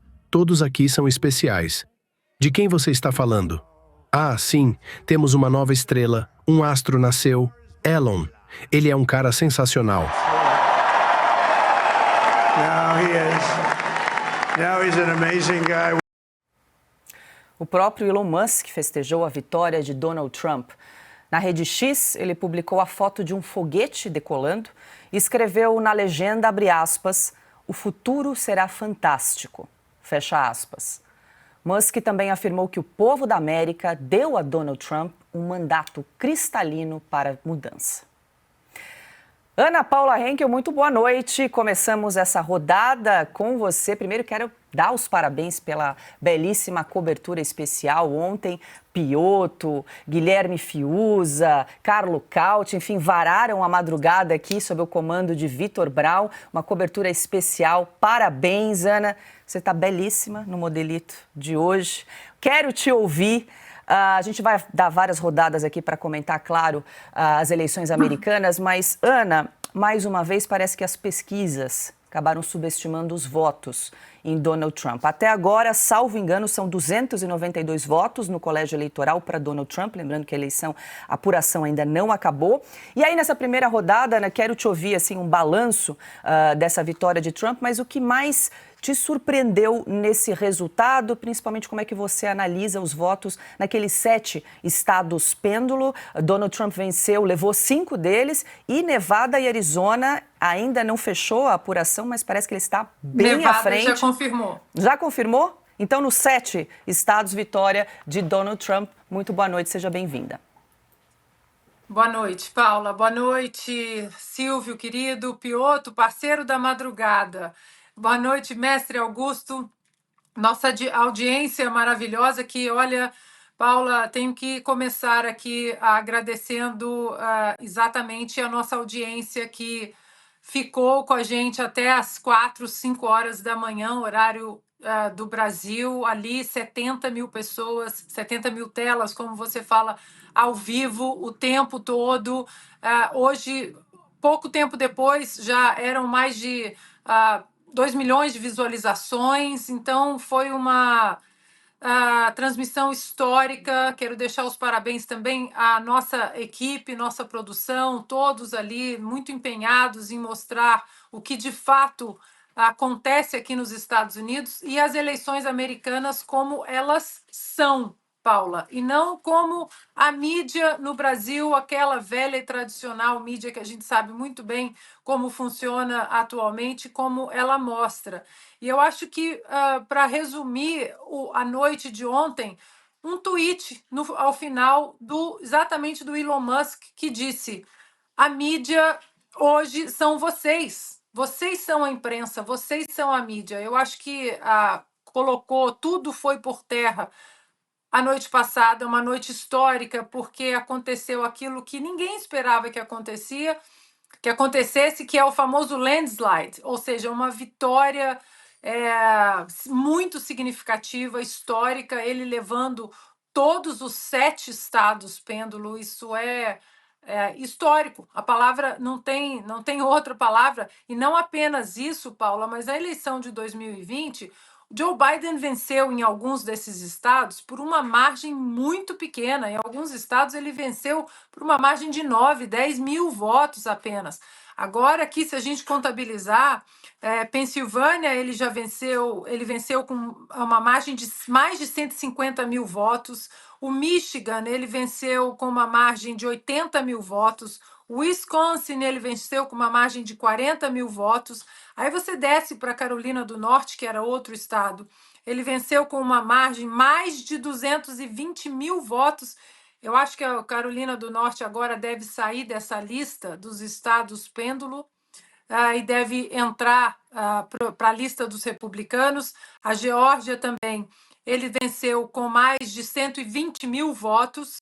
E Nevada, que acabou de fechar, ele venceu com uma margem de 65 mil votos. Arizona ainda está contabilizando, mas no mapa aqui do Decision Desk já está ficando bastante vermelho. Ele já está no Arizona com mais de 160 mil votos na frente. Então é muito voto, Paula. E aconteceu aquilo que os democratas sempre reclamavam do colégio eleitoral: o colégio eleitoral não é justo, não conta o voto popular. Pois bem, Donald Trump vai fechando com mais de 5 milhões de votos, os tais votos populares, à frente de Kamala Harris. O Decision Desk já dá 301 delegados para Donald Trump e 226 para Harris. Harris já está se encaminhando para o discurso dela oficial, né, de entrega à corrida presidencial a Donald Trump. Mas tem muita coisa para a gente explorar ainda. Adalberto Piotto, muito boa noite, seja bem-vindo. Deu para descansar um pouquinho, Piotto, depois dessa cobertura especial que foi até a madrugada, né? É a graça do jornalismo, do jornalismo ao vivo. Seja muito bem-vindo. Eu quero te ouvir as primeiras impressões aí, você que acompanhou junto com a Ana e toda a equipe aqui da Revista Oeste essa apuração, as suas primeiras impressões, o que te chamou bastante atenção. Daqui a pouco a gente já exibe na tela, porque virou um mar vermelho praticamente, né? Sim. Os Estados Unidos, agora com a confirmação dos 7 estados pêndulo, então, confirmando a vitória de Donald Trump. Mas queria te ouvir o que te chamou a atenção e como é que você analisa esse resultado. Boa noite, Paula. Boa noite, Augusto. Ana, querida, parceira da madrugada de cobertura aqui das eleições americanas. Silvio, meu amigo, a todos vocês que nos acompanham. A Ana fez menção aí a essa... paradigmática a vitória de Donald Trump.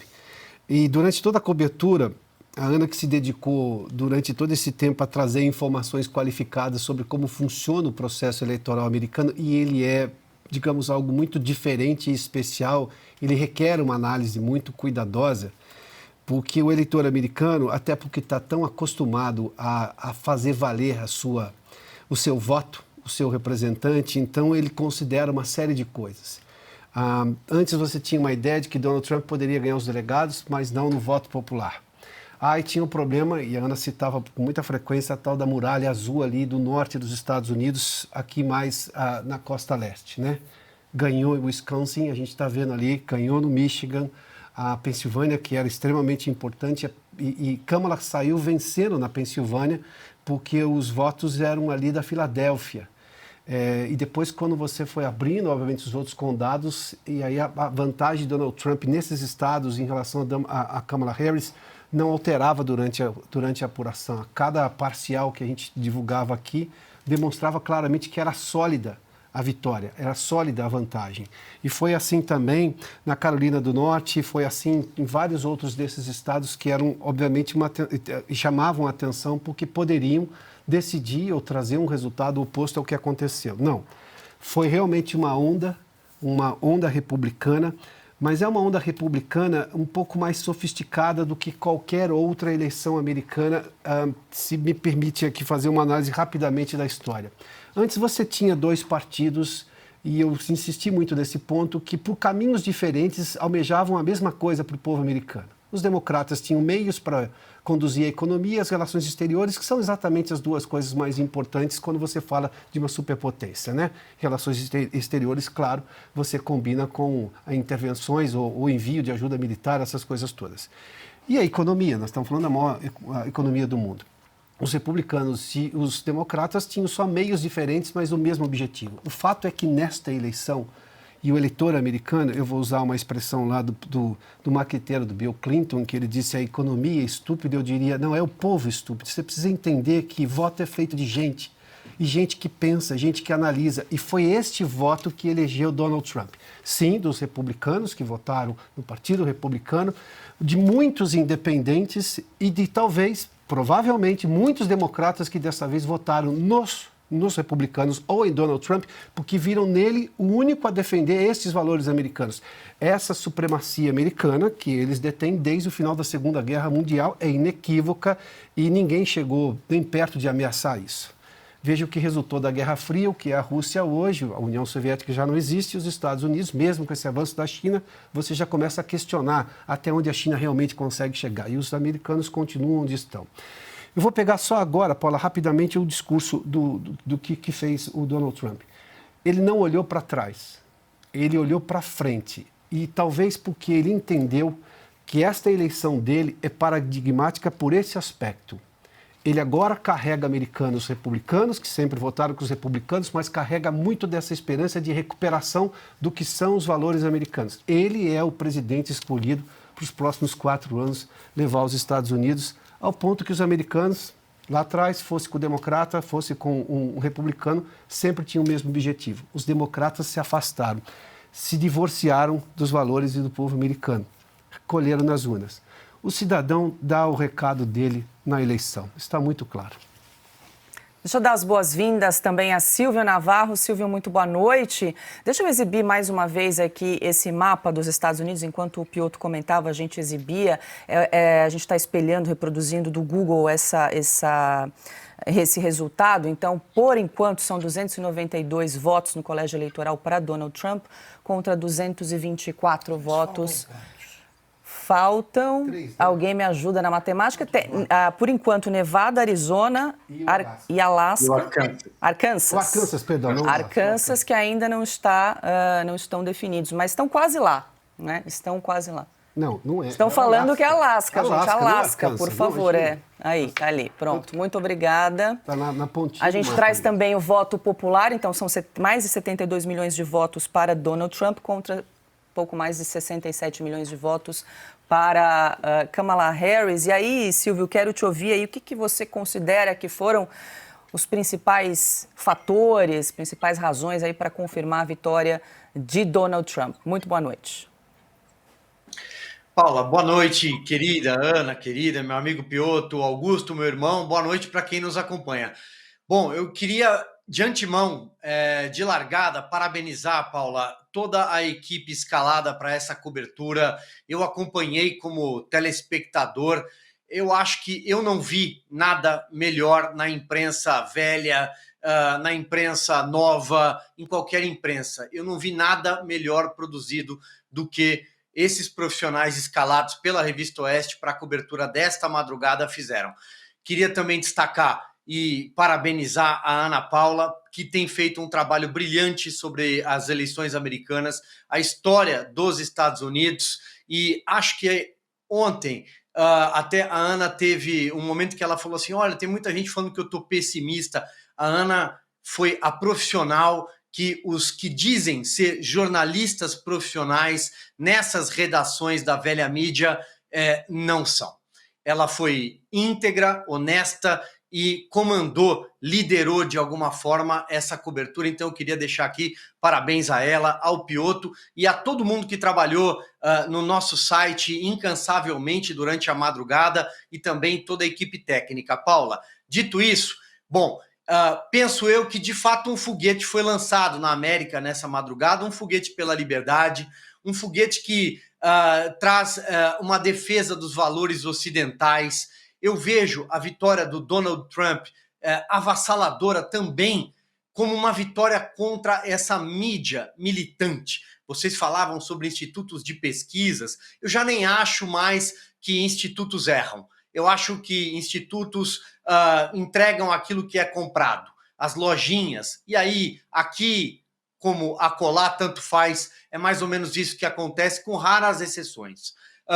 Acho que a mídia sai derrotada porque a sociedade, de uma vez por todas, dá um recado no país mais importante do planeta e deste continente. A sociedade quer ser livre.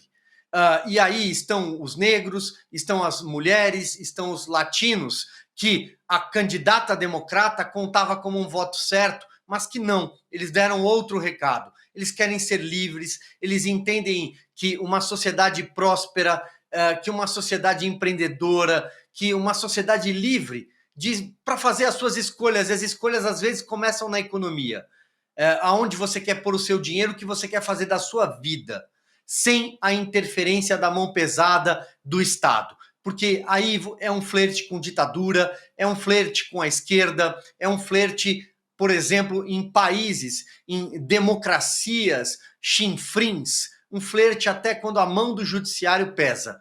É o Brasil, por exemplo. Então, eu acho que é um recado muito, muito claro, e finalizo aqui com um ponto ainda sobre o papel da mídia, que talvez seja o que me cabe aqui, como alguém que está olhando um pouco de fora para a eleição que acontece num país fora das nossas fronteiras.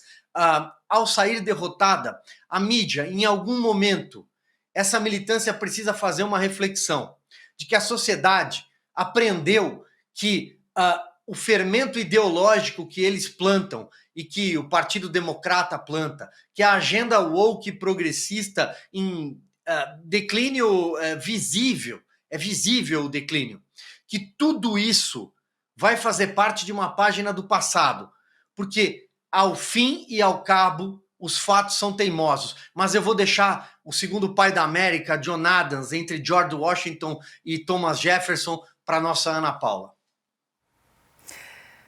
Agora já são mais de 84 mil telas acompanhando o Sem Filtro neste momento. Augusto Nunes, muito boa noite, seja bem-vindo. Antes de ouvi-lo, deixa eu trazer aqui a repercussão da vitória de Donald Trump, porque Jair Bolsonaro celebrou a vitória de Trump na disputa presidencial. Nas redes sociais, o ex-presidente afirmou que o aliado venceu uma disputa, abre aspas, contra tudo e contra todos, fecha aspas.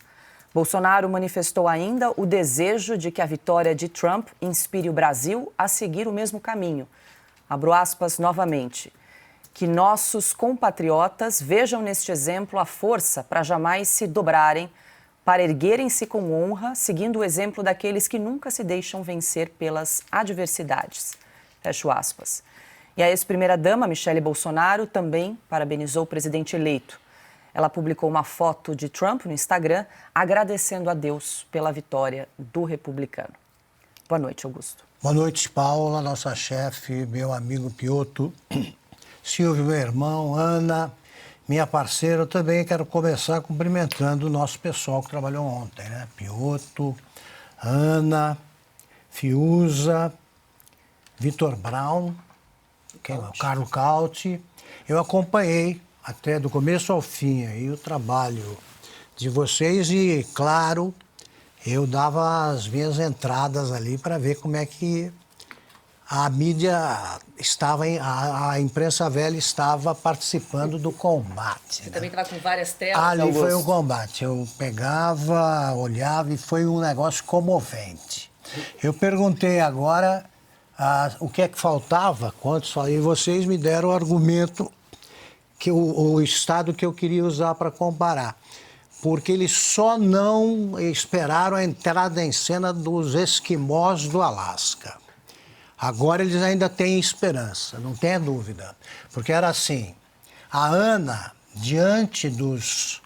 sempre coerente e sempre sabendo que jornalista tem de amar os fatos, né? A verdade acima de todas as coisas, todos vocês fizeram isso, mas a Ana, sobretudo, diante de evidências de que o Trump tinha tudo para liderar com folga a votação popular, estava ganhando nos estados pêndulos, todos. E a própria CNN reconhecendo isso e a Globo ali combatendo nos subúrbios de Berlim. Porque eles perguntavam assim, não, mas foi apurado distrito aqui onde estão os negros. Aí vinham os imigrantes, os latinos, eles combateram, mas olha, é em todas as frentes.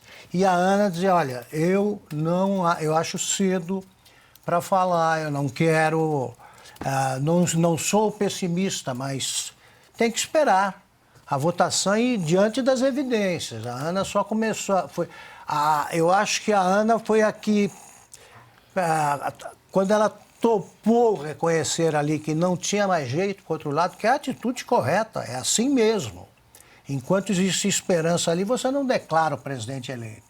Quando a própria CNN já também começava, a americana, a turma daqui continuou em guerra. Os brasileiros continuaram em guerra e saíram do estúdio, inclusive, alguns já para não dormir em casa, em combate, em casa, porque eles já não tinham mais o que argumentar. O que é um negócio triste. Sim, claro. Triste, muito simples. Ali estava evidente que os americanos, e é uma delícia ver em funcionamento a democracia americana, né? Sim. Não tem justiça eleitoral, não tem juiz de Tribunal Superior Eleitoral dando palpite, não tem ninguém ameaçado, eles não fazem falta, eles são os intrusos, os que fazem isso no Brasil. E lá, a votação claramente mostrando que os americanos puderam, e isso é raro, comparar um homem que já havia presidido o país com o atual governo. Isso é raro, sim, porque eles se reelegem, né? Ficam 8 anos, quase sempre, e vem um que nunca governou. Agora eles puderam julgar o mandato, e não só o que o Trump promete para o próximo. Eles sabem o que ele faz no poder e o que pode fazer. E foi uma aprovação espetacular. A Ana chamava atenção também sempre para o Senado. E a própria Ana achava que a diferença seria menor, né, Ana? E é bom você ser prudente, porque é o seguinte, nós todos somos humanos, nós temos preferências, temos candidatos, nós votamos, mas fatos são fatos, não adianta brigar contra eles. Até quando nós vamos tentar ensinar isso aos eternos principiantes? Fato é fato. Eu aprendi isso desde garoto, que a votação começava e meu pai estava em desvantagem, paciência, admite, não engana quem está confiando na tua informação. Está perdendo. Eles não admitem a derrota e, olha, fariam qualquer coisa que pudessem para impedir que voltasse o nazismo. Aliás, acabou a direita, simplesmente direita, e o centro-direita. Hoje ainda, já na derrota, a Globo estava se referindo à extrema-direita, no Brasil e lá. E à direita, alguma coisa ligada que negocia, direita fisiológica. Acabamos, nós todos aqui da direita democrática não existimos, nós somos da direita fisiológica ou da extrema-direita. Então tem razão, Silvia, essa turma aí não merece confiança. Para pesquisa, eu venho repetindo há muitos anos, não confio em nenhuma. Já fui vítima dela, já trabalhei com pesquisas, publiquei, fiz lambanças, né? Assinei, a lambança é minha, baseada em pesquisas. E as pesquisas agora são um instrumento político que você usa em favor de alguém. Então foi uma lição espetacular e vocês souberam traduzir isso exemplarmente. Não houve ali nenhuma única distorção dos fatos. Foi apresentada a coisa como a coisa é. Enquanto aqui, certamente, daqui a pouco entra alguém na Globo para dizer que os esquimós surpreenderam a Flórida. Que eles também não queriam acreditar, porque a Flórida deixou de ser um reduto democrata. Já tem um governador republicano, mas eles não perceberam. Extremamente bem avaliado, inclusive. Não perceberam, exatamente. Não perceberam. Quem brigou com os fatos está hoje entre os grandes derrotados. Eles tentaram transformar agora em explicação para a derrota o que até ontem era trunfo da Câmara. O sorriso, tá? A juventude, tudo. O fato de ela se comportar a favor de tudo quanto é woke, tudo isso aí, do moderno, afundou como afundaria qualquer outra candidata no lugar dela, fazendo o que ela fez. É isso. Deixa eu passar para a Ana, mas antes deixa eu trazer mais uma informação, porque no meio da tarde de hoje, a vice-presidente Kamala Harris telefonou para Donald Trump para reconhecer a derrota e parabenizá-lo pela vitória nas eleições presidenciais.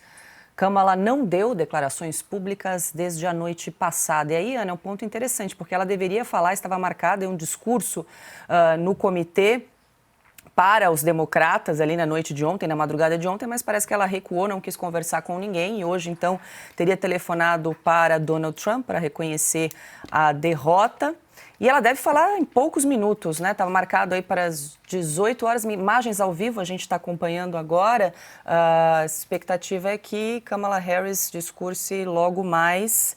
Aqui estava marcado para as 18 horas, horário de Brasília, a gente acompanha, qualquer coisa a gente coloca ao vivo. Ana?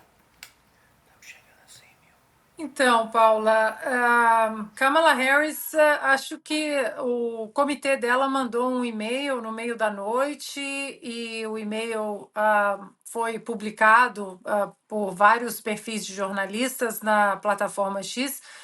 O comitê dela pedindo para que os apoiadores fossem para casa, porque alguns votos lá de cima dos estados pêndulo, Wisconsin e Michigan, que ainda estavam sendo contabilizados, eles só seriam contabilizados na sua totalidade hoje de manhã. Aí pronto, né? Todos os apoiadores de Donald Trump levantaram, né, da cadeira e lembraram de 2020, porque foi assim em 2020 que Joe Biden teve uma virada espetacular no meio da noite. Então ninguém sabe se ela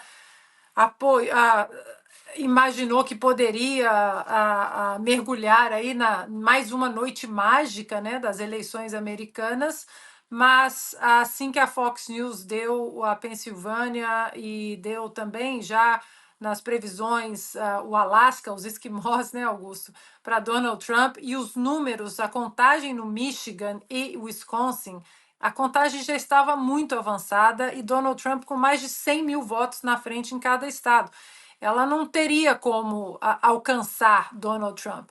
Então, Paula, o que ficou muito marcado na noite de ontem e que eu acho que os democratas não estão percebendo ainda, porque assim que nós acabamos a nossa transmissão, eu ainda fiquei mais umas 3 horas, fui dormir quase 4 horas da manhã daqui, acompanhando a cobertura em outros veículos, como CNN americana, MSNBC. A CNN americana só foi dar a vitória do Donald Trump às 3 horas da manhã aqui da Califórnia e com a cara amarrada, dizendo ninguém entende o que está acontecendo. Mas fato, Paula, é que, pegando o que o Augusto disse, Donald Trump conseguiu trazer para essa América de 2024, que os democratas falam que o discurso dele é de divisão, ele trouxe exatamente uma América muito unida na diversidade. Eu estava verificando aqui hoje, né, com mais detalhes, os grupos onde ele venceu, os condados que ele venceu. Kamala Harris não conseguiu virar nenhum condado, não digo estado, mas nenhum condado que era republicano no país inteiro em 2020. Ela não conseguiu virar nenhum e Donald Trump virou vários condados, inclusive um condado de Miami que vota há 30 anos com os democratas, o condado em si, não o estado. Ele conseguiu virar esse condado, assim como outros condados na Pensilvânia, no Michigan, em Wisconsin, na Geórgia também. E isso foi a grande diferença, porque além dele virar esses condados, ele cresceu de uma maneira muito significativa em absolutamente todos os grupos de eleitores. mulheres brancas, mulheres negras, homens brancos, homens negros, comunidade LGBT, asiáticos, muçulmanos, enfim. Ele cresceu em absolutamente tudo. Na área rural, que ele já dominava, ele aumentou esse domínio na área rural, e na área urbana, onde os democratas acreditavam que a Kamala Harris conseguiria uma vitória nos números, ela ficou quase 20 pontos atrás de Donald Trump nas áreas urbanas. Ou seja, uma vitória avassaladora, a tal da muralha azul, né, lá em cima, que bloqueia aqueles estados lá, Pensilvânia, Michigan e Wisconsin, hoje amanheceu totalmente pintada de vermelho, né? Então, como a gente falou na nossa transmissão, eu acho que nem o eleitor mais esperançoso do Partido Republicano esperava que ele fosse levar os 7 estados aqui, pelo visto, o Arizona também vai fechar. Eu queria fazer 2 correções, eu me referi a distritos, claro, são condados, né? E a CNN, ela deu a projeção, bem mais cedo, uma projeção, né, da vitória do Trump, e não afirmou que ele já era presidente, era uma projeção. E essa edição especial de Oeste Sem Filtro fica por aqui. Agradeço muito a sua companhia. Até a próxima.